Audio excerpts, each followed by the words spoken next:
காலையில நீங்க குடிக்கிற ஒரே ஒரு கப் டீ உங்க நாள் முழுவதுக்குமான பிளட் சுகர் லெவலை கண்ட்ரோல் பண்ண முடியும்னு சொன்னா நீங்க நம்புவீங்களா? இது ஏதோ விளம்பரத்துக்காக சொல்ற விஷயம் இல்ல. குறிப்பா 60 வயசை தாண்டின பல பேர் ஃபேஸ் பண்ற ஒரு பெரிய பிரச்சனைக்கு நம்ம சமையல்றையிலே ஒரு தீர்வு இருக்கு. அது எப்படி ஒரு பெரிய மாற்றத்தை கொண்டு வர முடியும்னு தான் நாம இன்னைக்கு ரொம்ப ஆழமா பார்க்க போறோம். ஒரே ஒரு கப் டீ வாழ்க்கைய மாத்துமா? இந்த கேள்விக்கு நேரடியான பதில் ஆமாம். ஆனா ஒரு சின்ன கண்டிஷனோட. அந்த மாற்றம் அந்த டீல மட்டும் இல்ல, அந்த ஒரு கப் டீய மையமா வச்சு நாம உருவாக்க போற ஒரு சின்ன பழக்கத்துல தான் இருக்கு. அது எப்படின்னா, ஒரு சின்ன கல்ல தண்ணியில போட்டா எப்படி அலைகள் ஒன்னு சாவன்னா பரவுதோ, அதே மாதிரி இந்த ஒரு சின்ன பழக்கம் நம்ம ஆரோக்கியத்துல ஒரு சங்கிலி தொடர் மாதிரி நல்ல மாற்றங்களை உருவாக்கும். அத பத்தி தான் நாம இப்ப விலாவாரியா பார்க்கலாம். சரி, வாங்க நேரடியா விஷயத்துக்குள்ள போயிடலாம். சர்க்கரை நோய் இருக்கிறவங்களுக்கு, குறிப்பா நம்ம வீடுகளில் இருக்கிற பெரியவங்களுக்கு ஒரு பெரிய சவாலே இந்த மார்னிங் சுகர் தான். டாக்டர் கொடுத்த மருந்து மாத்திரையெல்லாம் கரெக்டாக எடுப்பாங்க, நைட்டில் ரொம்ப கட்டுப்பாடாக சாப்பிடுவாங்க. ஆனால் காலையில் எழுந்து செக் பண்ணி பார்த்தா மட்டும் அந்த மீட்டரில் நம்பர் எப்பவும் அதிகமாகவே காட்டும். ஏன் இப்படி நடக்குது? தினமும் காலையில எழும்போது ஒரு சின்ன டென்ஷனோட அந்த குளுக்கோமீட்டரை எடுத்து செக் பண்றது, மறுபடியும் அதே 150 160ன்னு பார்த்த உடனே மனசுக்குள்ள ஒரு சோர்வு வந்துடும்.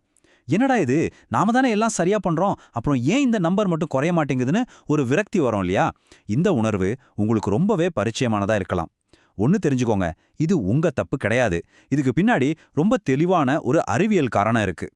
இந்த பிரச்சனைக்கு ஒரு தீர்வு வேணும்னா நாம முதல்ல அதுக்கான மூல காரணத்தை கரெக்டா புரிஞ்சுக்கணும். வயசு ஆக ஆக நம்ம உடம்புக்குள்ள என்னென்ன மாற்றங்கள் நடக்குது, குறிப்பா இன்சுலின் சொல்றோமே, அந்த ஹார்மோன் எப்படி வேலை செய்யுதுங்கிறத பத்தி கொஞ்சம் ஆழமா பார்ப்போம் வாங்க. இன்சுலின் சென்சிட்டிவிட்டி, இந்த வார்த்தையை நீங்க கண்டிப்பா கேள்விப்பட்டிருப்பீங்க. ரொம்ப சிம்பிளா சொல்லணும்னா, நம்ம உடம்பு இன்சுலினை எவ்வளவு திறமையா யூஸ் பண்ணுதுங்கிறது தான் இது. இது ஒரு பூட்டு சாவி மாதிரி யோசிச்சு பாருங்க. இன்சுலின்ங்கிறது சாவி, நம்ம உடம்புல இருக்கிற கோடிக்கணக்கான செல்கள் தான் பூட்டு. சின்ன வயசுல இந்த சாவி பூட்டுல கரெக்டா பொருந்தி டக்குன்னு திறந்து ரத்தத்துல இருக்கிற சர்க்கரையை உள்ளே அனுப்பிடும். ஆனா வயசாக ஆக அந்த பூட்டு கொஞ்சம் துருப்பிடிச்ச மாதிரி ஆயிடும். அதனால அதே சாவி அந்த பூட்டை திறக்க ரொம்பவே கஷ்டப்படும். இதுக்கு பேரு தான் இன்சுலின் சென்சிட்டிவிட்டி குறையிறது. இல்லனா இன்னொரு உதாரணம் சொல்றேன். ஒரு பழைய ரேடியோ மாதிரி வச்சுக்கோங்களேன். இளமையில சிக்னல் ரொம்ப ஷார்ப்பா இருக்கும், லேசா டியூன் பண்ணாலே பாட்டு தெளிவா கேட்கும். ஆனா வயசாக ஆக அந்த சிக்னல் வீக் ஆயிடும். எவ்வளவுதான் டியூன் பண்ணாலும் கர்முர்னு இரைச்சல் தான் கேட்கும். அதே மாதிரி தான் நம்ம செல்களுக்கு இன்சுலினோட சிக்னல் சரியா போய் சேராது. இப்ப இந்த ஸ்லைட பாருங்க. இந்த வித்தியாசம் உங்களுக்கு ரொம்ப தெளிவா புரியும். சின்ன வயசுல இன்சுலின் ஒரு சூப்பர்வைசர் மாதிரி வேலை செஞ்சு ரத்தத்துல வர்ற சர்க்கரையை உடனே செல்களுக்குள்ள அனுப்பி அதை எனர்ஜியா மாத்திடும். அதனால பிளட் சுகர் லெவல் பெரும்பாலும் ஸ்டேபிளா, அதாவது சீரா இருக்கும். ஆனா 60 வயசுக்கு மேல அந்த சூப்பர்வைசர் கொஞ்சம் மெதுவாகிடுவாரு. இன்சுலின் சரியா வேலை செய்யாததால சர்க்கரை செல்களுக்குள்ள போக முடியாம ரத்தத்திலேயே சுத்திட்டு இருக்கும். இதனால தான் நாம கொஞ்சம் சாப்பிட்டா கூட சுகர் லெவல் கிடுகிடுன்னு ஏறுது. இது மட்டும் இல்ல, இதுல இன்னொரு முக்கியமான விஷயமும் நடக்குது. ராத்திரி நாம தூங்கும்போது நம்ம உடம்புக்கு எனர்ஜி தேவைப்படும் இல்லையா? அப்போ நம்ம கல்லீரல் ஒரு பவர் பேங்க் மாதிரி அது சேமிச்சு வச்சிருக்கிற சர்க்கரையை கொஞ்சம் கொஞ்சமா ரத்தத்துல விடும். இது நார்மலான ஒரு விஷயம்தான். ஆனா வயசாகும்போது இந்த கண்ட்ரோல் சிஸ்டம் கொஞ்சம் லூஸ் ஆகிடுது. அதனால கல்லீரல் தேவைக்கு அதிகமா சர்க்கரையை ரத்தத்துல கலந்து விட்டுரும். இதனால காலையில நம்ம எதுவும் சாப்பிடறதுக்கு முன்னாடியே சுகர் லெவல் அதிகமா காட்டுது. இதுக்கு டான் ஃபினாமினான்னு பேரு. இதுதான் அந்த காலை நேர உயர்வுக்கு மிக முக்கியமான ஒரு காரணம். சரி, இந்த உடலியல் மாற்றங்களை எல்லாம் நாம இப்போ புரிஞ்சுக்கிட்டோம். இதுக்கு தீர்வு என்ன? நம்ம சமையல் அறையிலேயே ஒரு அற்புதமான, ரொம்ப சிம்பிளான, இயற்கையான தீர்வு இருக்கு.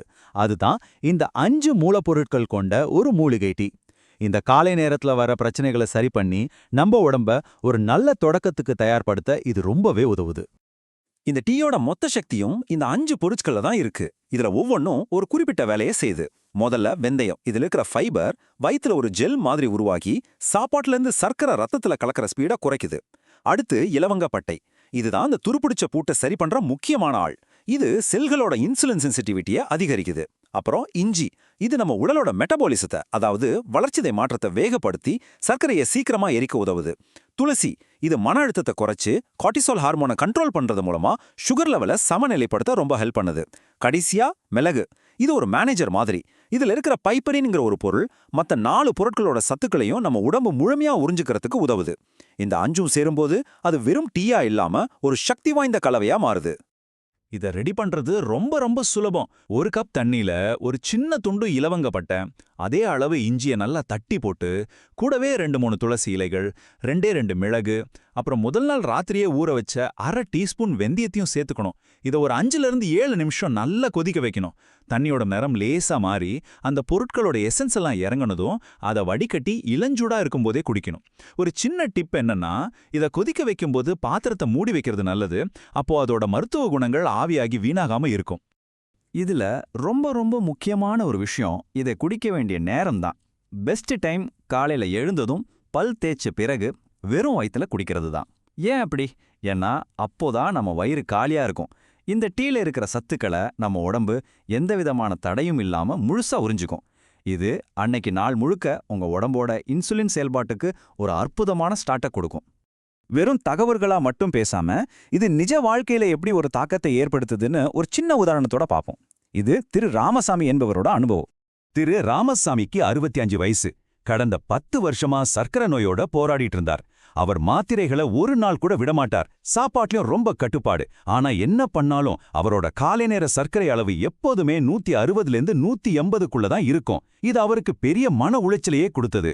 ஒரு நண்பரோட அறிவுரைப்படி அவர் இந்த மூலிகை டீய தினமும் காலையில குடிக்க ஆரம்பிச்சிருக்காரு. முதல் சில நாட்கள்ல பெருசா மாற்றம் தெரியல. ஆனா அவர் விடாப்பிடியா தொடர்ந்து குடிச்சிருக்கார்.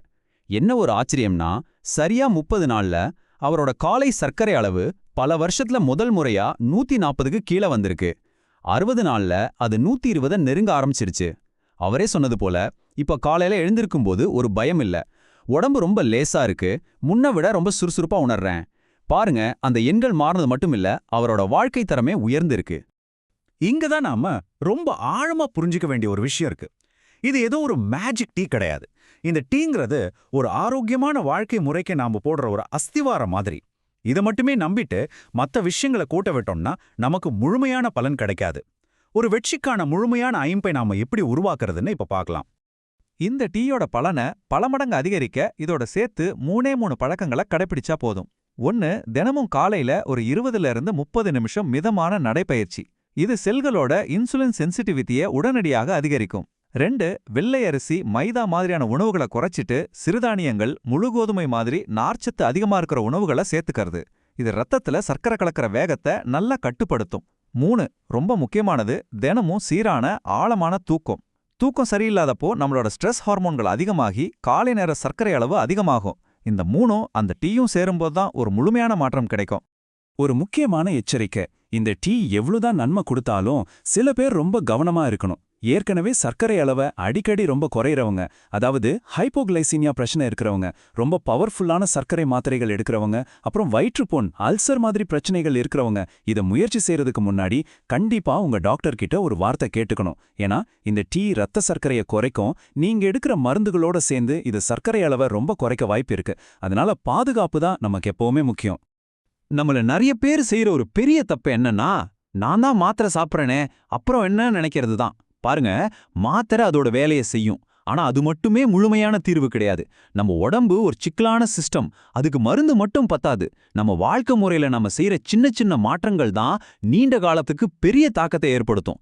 இந்த டீங்கிறது வெறும் ஒரு பானம் இல்ல. அது என் ஆரோக்கியம் என் கையிலன்னு நாம எடுக்கிற ஒரு முடிவோட மொதப்படி. யோசிச்சு பாருங்க, ஒரு பெரிய வாழ்க்கை மாற்றம்ங்கிறது ஒரே நாள்ல வர்றதில்ல. அது தினமும் நாம எடுக்கிற சின்ன சின்ன முடிவுகள், சின்ன சின்ன பழக்கங்களோட ஒரு கூட்டுத்தொகை தான். ஒரு கப் டீ, ஒரு சின்ன நடைப்பயிற்சி, ஒரு சரியான உணவு தேர்வு, இது மாதிரி ஒரு சின்ன நல்ல பழக்கத்தை நீங்க ஆரம்பிக்கும் போது அது உங்க ஆரோக்கியத்துல ஒரு நேர்மறையான சங்கிலி தொடர் விளைவை நிச்சயம் உருவாக்கும். அப்போ உங்களுடைய புதிய காலை பழக்கமா என்ன இருக்க போகுது? அந்த முதல் படியை இன்னைக்கு எடுத்து வைக்கலாமா?